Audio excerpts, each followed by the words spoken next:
What's shaking, Bacon? How you doing? So today's video, I'm going to discuss the updates from my most recent Bod Pod. So every month, at the beginning of the month, I'm giving myself a Bod Pod exam. It does the same thing a DEXA scan does, but it's quite frankly a lot cheaper and closer to where I live. I have to travel an hour away to go get a DEXA scan. So I set that up to start at the beginning of my 4-month challenge and again at the end of my 4-month challenge, because that's the scan everybody knows. That's become the gold standard just because of the fact that it's so well accepted and established.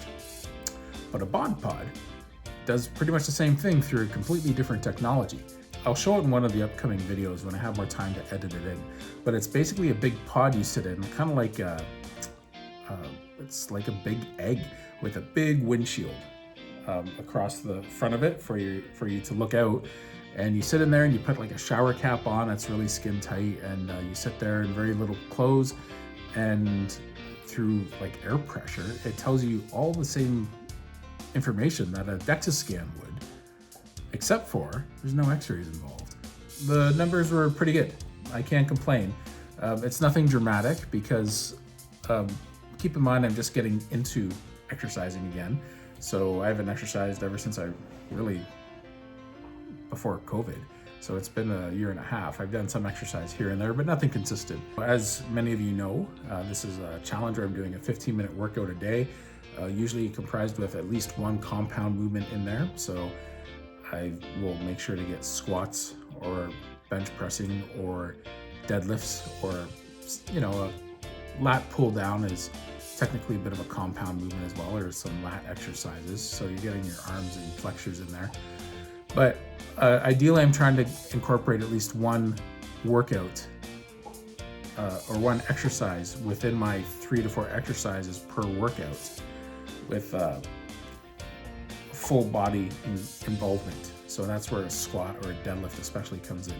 Now I have to use a trap bar because I have a weak low back.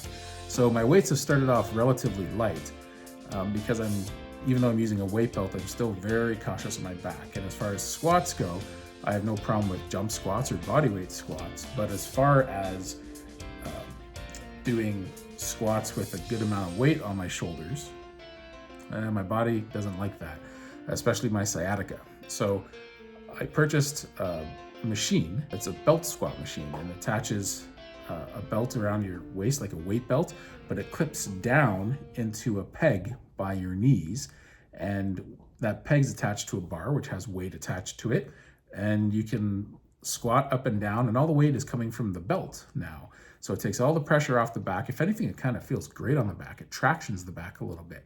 It forces you to do a more vertical squat, which involves your quads more, which is fine if you want to do that, but I like to do squats where you bend forward at the hips more, which involves the glutes more.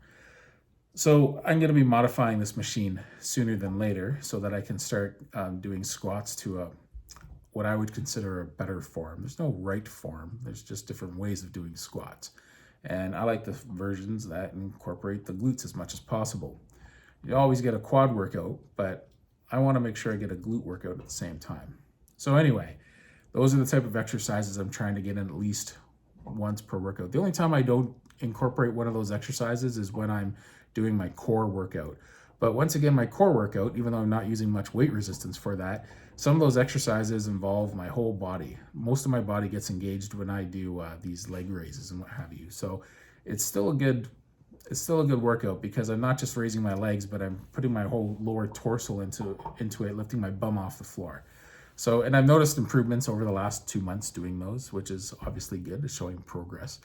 So the big challenge I'm doing obviously is with these 15-minute exercises and, eating a zero-carb diet and trying to get right now close to about 4 pounds of meat a day. This scan went pretty well. I have no complaints. It's still on the slow side, but when you look at it, it's really good numbers for these short workouts.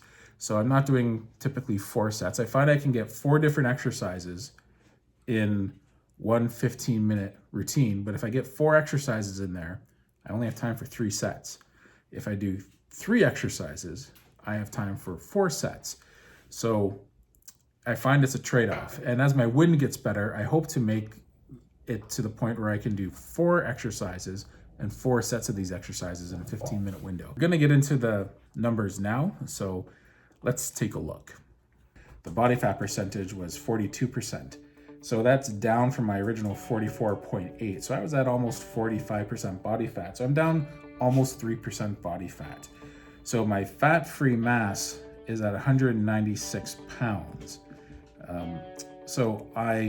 That's my muscle mass and bone density. So that went up over 10 pounds. So that's a really good number. Now, if we go to the next column, body mass, I'm actually up over 1 pound. So that would be really discouraging to most people, because after 2 months of diet and exercise, or just changing their diet to a cleaner diet and making sacrifices with alcohol and junk food, that would be really discouraging for a lot of people. They're like, what, 2 months and I'm up a pound? But I'm down a couple inches on my waist. So for me, it's about inches, not pounds. And being up a pound doesn't faze me at all, right? I'm down almost 3% body fat. So I'm actually down 9 pounds of body fat. So we're gonna switch over to my other form, and we'll see my body fat is 42%, 141.9 pounds. I'm down exactly 9 pounds of body fat. I'm up over 10 pounds of lean body mass, so muscle and bone density. So even though I'm up 1 pound, it's a good pound. That's the kind of pound we want. So my dog also has a squeaker. My apologies in advance for any more squeaking you hear. So as I scroll down, we'll see anything above 30% for men is a high body fat, and it's a risky area. Or I've gone down to a 42% body fat from almost what did we say, 45%. So trending in this direction, in 2 months, that's pretty good, 3% a month. Problem is, most people like myself would go back to a really bad diet, and that's where everything comes back, and it comes back more. You lose 50 pounds, you put on 60 pounds, because you go back to your crappy diet. So I'm slowly approaching to get below the high risk or the risky body fat percentage. So when I get down under 30%, I know I'm definitely doing really well. We can see here my estimated metabolic rate is 2,554 calories. So I have, I would say, a low active lifestyle. So I'm a massage therapist. I stand a lot through the day. Yes, I'm pushing with my body weight, but it's pretty easy for me. Half the massages I do, I'm sitting for the last half of the massage quite often. So I would say I have a low active lifestyle. But you add my workouts onto that, and that brings me from 3,856 calories a day to up closer to, after my workout, 4,400 calories or so. So anything below or 4,000 calories, I'm probably in a deficit, and I want to make sure I'm getting enough protein. So as we go back to this original chart, I have raised my resting metabolic rate on the far right up to 2,554 calories a day. So I'm up over 100 calories a day for my resting metabolic rate from when I first started this. So in 2 months, I've gone up 100 calories per day. So by the end of this, if all goes well, I might be up to 200 total extra calories a day, burning at rest. 200 extra calories total from my beginning to end is a really good number to end with. But if I can make it 300 calories, I think that'd be pretty cool. So I'm shooting for 300 calories total by the end of this. So it may not be very realistic, but it's not necessarily unattainable either. So that's the way I'm going with this. I'm happy with the numbers. I'm not ecstatic about them, but I'm happy with them. I'm down about 2 inches on my waist. My weight belt is what I go by, and it's a big, thick leather belt I put around my waist so that when I do deadlifts, it offers my core support because I have a weak low back, like I said. And when I first started doing this program, I was on the last notch on that belt. It was a brand new belt. And now I'm on the third to last one. So that's progress. You can't stretch those belts from end to end. So there's no way it's loosened like a regular belt might around the waist. So I'm pretty happy with these numbers overall. We'll see how next month's challenge goes. Up 10 pounds of lean mass to recap, down 9 pounds of fat mass, and I'm up 1 pound total. That's not discouraging to me at all because it's a good pound, and I'm up over 100 calories for my resting metabolic rate. I think it's going to be very attainable to keep that trend going, and easily, I think, for a good 4 to 6 months total.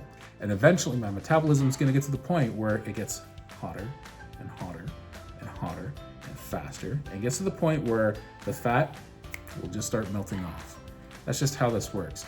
Once you raise that metabolism to a certain point, you could eat almost anything and it just melts off. And it won't be as easy as it once was when I was younger, because now I'm 47, but it's going to be still much better than it's been the last 15 or 20 years. So let's see how this goes. I think it's going to go in a good direction. It's nice to have you following. And if you have any questions, by all means, or comments, leave them in the video in case you want to learn a little bit more. It'll give me some ideas for future videos I can do. So take care, and it was nice touching base with you.